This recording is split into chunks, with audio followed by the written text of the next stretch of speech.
अहल्या को यह पता है कि उससे गलती हुई, उसने अपने निर्दोष पति के साथ धोखा कर दिया। गौतम ऋषि क्रोधित होते हैं, कमंडल से जल निकालते और इंद्र को शाप देते हैं कि तुम नपुंसक हो जाओ। और अहल्या को शाप नहीं देते, अहल्या को प्रायश्चित करने के लिए बोलते हैं कि अब तू तेरा कोई समाज से मतलब नहीं रहेगा। प्रणाम अनुज सर। सर एक सवाल था आपसे जी। क्या ऐसा भी हो सकता है कि कोई इंसान पत्थर का हो जाए? हमारे पुराणों में एक पात्र है अहिल्या, कहा जाता है कि वो पत्थर की हो गई थी।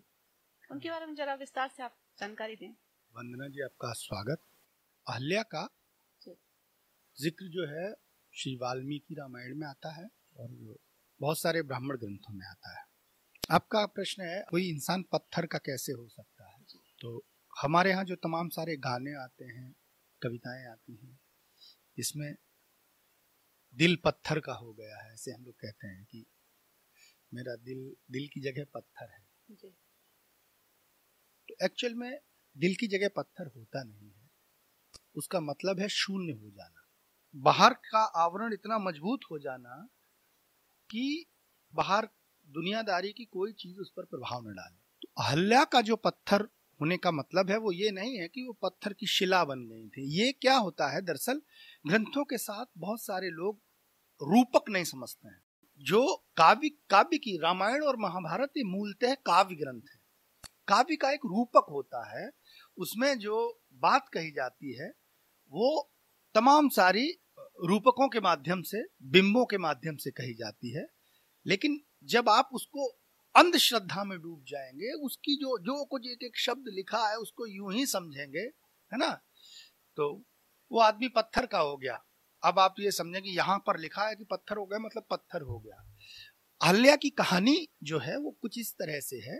होता यह है कि जब विश्वामित्र अपने सिद्ध आश्रम से निकलकर तमाम सारी यात्राओं को पार करते हुए मिथिला पहुंचते हैं, तो मिथिला से पहले एक आश्रम पड़ता है जो बड़ा निर्जन सा, निर्जीव सा दिखाई पड़ता है, जहां ना कोई शोर है, ना कोई हलचल है, ना कोई साफ सफाई है। तो भगवान श्री राम विश्वामित्र जी से पूछते हैं कि इतना निर्जन आश्रम ये कैसे है। और एक खास बात जो कम लोगों को पता है, विश्वामित्र जनक जी के यहाँ जा रहे हैं, राम जी को, लक्ष्मण को लेकर। जनक जी जो हैं, उनके जो पुरोहित हैं शतानंद, वो अहल्या के ही पुत्र हैं। वो बताते हैं, तो उनको जो विश्वामित्र जी हैं वो ये कथा सुनाते हैं। ये जो कहानी है वो एक पल में क्षण भर की गलती, प्रायश्चित और उसके बाद शुद्धि की कहानी है, आत्म शुद्धता की कहानी है। इस कहानी से हमको बहुत सीख मिलती है और ये अहल्या की कहानी सबको जाननी चाहिए। ये इतनी मतलब जीवन जीने में आपको इतनी सार्थक बल देगी ये कहानी। तो विश्वामित्र जी कहानी सुनाते हैं, जो कथा है अहल्या की, कि ब्रह्मा ने, अहल्या जो है ब्रह्मा की मानस पुत्र, ब्रह्मा जी ने एक ऐसी स्त्री का निर्माण किया जो विकार रहित हो, जो कुरूपता रहित हो, जिसमें कोई भी चीज कुरूप ना हो, कोई भी चीज ऐसी ना हो जो कहीं से भी उसके रूप में बाधा बने। तो सर्वांग सुंदरी अहल्या जो है संसार की सबसे सुंदर स्त्री है। अच्छा। सबसे सुंदर स्त्री, जो खासकर बनाई इसलिए गई है कि कुरूपता रहित। हर एक स्त्री में कहीं ना कहीं कुछ 19-20 हो सकता है, लेकिन अहल्या कंप्लीट है। सुंदरता का की एक ऐसी स्त्री है जिसमें कोई विकार नहीं है। हर कोई उससे प्रेम करना चाहता है, हर कोई उसको पाना चाहता है। तो ब्रह्मा जी जो है वो एक बार ये प्रतियोगिता रखते हैं और इंद्र सबसे ज्यादा पाना चाहते हैं, क्योंकि इंद्र की ये जो भी जितनी भी आप कथाएं पढ़ेंगे, सौंदर्य के उपासक हैं। कोई भी सुंदर स्त्री तो साम दाम दंड भेद, जो आपने प्रश्न पूछा था, छल से, बल से, किसी तरीके से वो उसको पाना चाहते हैं।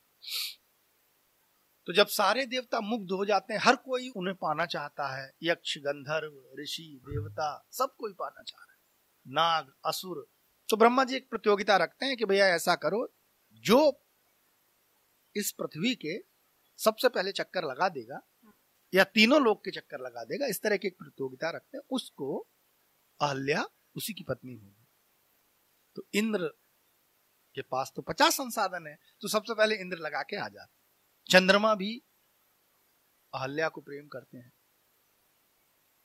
कहते हैं कि अहिल्या भी चंद्रमा को, अहिल्या को नहीं पता, अहिल्या एक रूपसी स्त्री है और जो संसार की सबसे सुंदर स्त्री होगी तो आप देखेंगे कि कहीं ना कहीं चंचलता उसका स्वभाव होगा, क्योंकि हर दिन उसको एक नया प्रणय निवेदन मिलता है। हर दिन एक नया आदमी उससे कहता है कि मैं तुम्हें पसंद करता हूं, अरे तुम तो बहुत सुंदर हो। तो जो एक गंभीरता है अहिल्या में वो नहीं है। वो सौंदर्य का, अपने रूप को जो लोग उसकी जो वो कर रहे हैं प्रशंसा, सुन रही है, खुश हो रही है, वर्ण नहीं कर रही है, क्योंकि ब्रह्मा जी ने बनाया है तो ब्रह्मा के आदेश से जो होगा वही होगा। तो इंद्र सारे चक्कर लगा के तीनों लोगों के आ जाते हैं। इंद्र कहते हैं मेरे साथ विवाह करिए। बाद में पता चलता है कि इंद्र के साथ विवाह नहीं हो सकता, क्योंकि इंद्र से पहले महर्षि गौतम ने तीनों लोगों के चक्कर लगा लिए। कैसे लगा लिए? तो ये बताया कि उन्होंने अपनी गाय की परिक्रमा की, और जिस वक्त वो गाय की परिक्रमा कर रहे थे उसी वक्त गाय ने बछड़े को जन्म दिया है। तो वो सृजक की भूमिका में है, उनकी जो यात्रा है उसमें सृजन हुआ है। फलस्वरूप गौतम ऋषि को अहल्या दे दी जाती है। अब ऋषि और एक अप्सरा, वो एक तरह से अप्सराएं भी उसके सामने पानी भरती हैं। तो जो उसका रूप सौंदर्य है और एक ऋषि का जीवन, ये दो अलग अलग चीजें हो गई। गौतम ऋषि से उसको जीवन के सूत्र मिलते हैं, गंभीरता मिलती है, प्रेम मिलता है, सब कुछ मिलता है। लेकिन अहल्या के जीवन का, वो बहुत प्रेम करती है गौतम ऋषि से, दोनों एक दूसरे से बहुत प्रेम करते हैं। लेकिन यहां पर एक सीखने की बात यह है कि एक बार इंद्र के मन में ये कांटा है, वो चुभा रहता है कि ये दुनिया की सबसे सुंदर स्त्री एक ऋषि के पास चली गई, और वो जानते हैं कि ये पतिव्रता स्त्री है। तो इंद्र एक बार गौतम ऋषि का वेश धर के, गौतम ऋषि बाहर हैं और उनके आश्रम पर आ जाते हैं। जैसे ही इंद्र आते हैं, अहल्या इंद्र को पहचान लेती। इंद्र बताते हैं कि मैं जो हूँ इंद्र हूँ, मैं तुम्हारा सानिध्य चाह रहा हूँ। तो वो जो एक क्षण होता है, ये जीवन में हर किसी के ऐसे पल आते हैं, क्योंकि उसने एक देवताओं का जीवन देखा था, स्वर्ग का जीवन देखा था, प्रणय निवेदन देखे थे, और एक ऋषि के साथ उसने जीवन जिया था जिसमें उसने जीवन को सही समझा। लेकिन कहीं ना कहीं उसका जो पुराना जीवन था वो भी उसके साथ था। तो इंद्र को देखते ही अहल्या पहचान गई, और उसने कहा कि हर स्त्री का भाग्य होता है देवों के राजा अगर उससे प्रणय निवेदन करें, और वो एक पल जो है अहिल्या के जीवन का भूल हो जाता और वो इंद्र के साथ संलिप्त हो जाती है। इंद्र कहते हैं कि तुमने मुझे बहुत प्रसन्नता दी है, और लेकिन उस वक्त अहिल्या को एहसास होता है कि उससे गलत हो गया है। तो वो कहती है कि अब तुम जाओ, और मुझे भी अति प्रसन्नता हुई, अब मेरे पति आते होंगे और उनके कोप से मुझे कैसे बचाओ। तो इंद्र भी डर रहे हैं कि ऋषि कहीं शाप न। तो इंद्र दौड़ते हुए निकलते हैं, गौतम ऋषि उसी समय आ जाते हैं और इंद्र को देख लेते हैं। ये वाल्मीकि रामायण में ये कथा इसी तरह से है, इंद्र को देख लेते हैं। तो अब यहाँ दो बात, भूल किसी से भी जीवन में हो सकती है। इंसान अगर है तो कभी न कभी जीवन में उसको भूल होगी, लेकिन उसको ये पता होना चाहिए कि ये मैंने भूल की है। अहल्या को ये पता है कि उससे गलती हो गई, उसने अपने निर्दोष पति के साथ धोखा कर दिया। तो गौतम ऋषि क्रोधित होते हैं, कमंडल से जल निकालते हैं और इंद्र को शाप देते हैं कि तुम नपुंसक हो जाओ।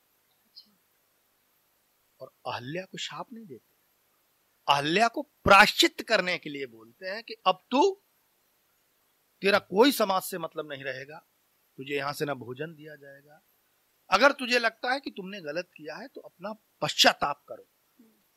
तो अहल्या जो है सबसे कट के एक आश्रम के कोने में पड़ जाती है। सारे रिश्ते, मोह, लोभ, मद, मोह, क्रोध, सारी चीजें खत्म हो जाती हैं, शून्य हो जाती है, और उसी को हम ये मान रहे हैं कि वो पत्थर की हो गई। अब इंद्र चूंकि बहुत सारे जतन कर लेते हैं, तो इंद्र नपुंसक हो गए। अब नपुंसक होकर इंद्र कैसे रह सकते हैं? तो ब्रह्मा जी के पास गए और भेड़ा जो होता है उसका अंडकोश लगा के फिर भी अपने उसी आगे की यात्रा में रत हो गए। तो शाप इसलिए मिला क्योंकि इंद्र ने जानबूझकर पाप किया है। इंद्र की ये आदत है, अहल्या से गलती हुई, गलती की प्रायश्चित होता है और पाप का दंड होता है। और उन्होंने कहा कि मैं भी तुझे त्याग रहा हूं, जब भगवान श्री राम आएंगे, इस जंगल से गुजरेंगे, वो जिस दिन तुझे माफ कर देंगे, उस दिन मैं भी आ जाऊंगा और तेरा जीवन सफल हो जाएगा। उससे पहले वो पत्थर के रूप में इंसान ही है, वो कोई पत्थर नहीं है कि पत्थर की शिला बनी है। भगवान श्री राम कहते हैं विश्वामित्र जी से, मुझे दर्शन कराओ ऐसी देवी के। अहल्या मौन साधे, आंखें बंद करे, तपस्या में लीन, शरीर जर्जर हो गया है। भगवान श्री राम और लक्ष्मण उनके पैरों से दिखाया जाता है सीरियल में, लात मार दी पत्थर में तो पत्थर औरत बन गई, जबकि भगवान श्री राम जो है चरण छूते हैं जाके अहल्या के, और जैसे ही श्री राम के हाथ का स्पर्श आती हैं, वो उनके अंदर में जो सारी आवेग संवेग थे वो जीवित हो, और अहल्या के अंदर के जो जितनी भी मानवीय संवेग होते हैं वो सारे पैदा हो जाते हैं, और अहल्या को पुनः पुनर्जीवन मिल जाता है। फिर से मुस्कुराने, हंसी खुशी, बहुत सारे आंसू बहते हैं, और उसी समय गौतम ऋषि आ जाते हैं, और इस तरह अहल्या का जो है उद्धार हो जाता है, और सुखपूर्वक गौतम ऋषि और अहल्या रहने लगते हैं। तो पत्थर का जो प्रश्न है, पत्थर का मतलब यही होता है कि जब आदमी मानवीय संवेगों से शून्य हो जाए तो वो पत्थर का हो जाता है। और हमारी जो तमाम टीवी सीरियल हैं, इन्होंने कथाओं का इतना नुकसान किया है। ये तो ठीक है कि वो आम जनमानस तक पहुंची हैं, लेकिन दृश्यात्मक चित्रण करते समय उन्होंने इस तरह से रखा कि सरल से सरल बना दिया जाए, तो जो जैसा कुछ लिखा था वैसा ही का वैसा दिखा दिया, और वो जो दिखाया उससे लोगों के मन में ये भ्रम की स्थिति पैदा हो गई कि एक पत्थर की शिला बन के पड़ी थी और राम आए, उन्होंने लात से छुआ तो वो स्त्री बन गई। तो इस तरह की कोई, जबकि हमारे मूल ग्रंथों में इस तरह की कथाएं नहीं है। और मेरा जो उद्देश्य है वो यही रहता है कि आप लोग जो सवाल लेकर, प्रश्न लेकर आते हैं, उनके जरिए जो हमारी मूल कथाएं हैं, उनकी जो सत्यता है, जो हमारे आम लोगों को नहीं पता है, आम लोगों तक जो सच्चाई कहानी वो पहुंचाना। और एक बार मैं ये भी कहूँगा कि अगर इन कथाओं को लगता है कि और भी लोग सुने, तो आप इन वीडियोस को शेयर करते रहा करिए, ताकि और लोगों से और लोग भी जाने, और जो अंधभक्ति है, जो अंधश्रद्धा है, इससे निकले, और अपने पुराणों का, अपने जो मूल ग्रंथ हैं उनका विश्लेषण करके ये जाने कि हमारे यहाँ कितना समृद्ध परंपरा रही है ना। जी सर। तो पत्थर का मतलब मानवीय संवेगों का लोप हो जाना, पत्थर का मतलब शिला हो जाना नहीं। आपने सही अर्थ में अहिल्या का जो पत्थर हो जाना, उसका बहुत अच्छी व्याख्या दी है आपने, बहुत बहुत धन्यवाद। और मैं अपने श्रोतागणों से ये निवेदन करूंगी कि आप वीडियो को अधिक से अधिक देखें और शेयर करें, जो अर्थ है वो उसको समझें। जी, धन्यवाद सर।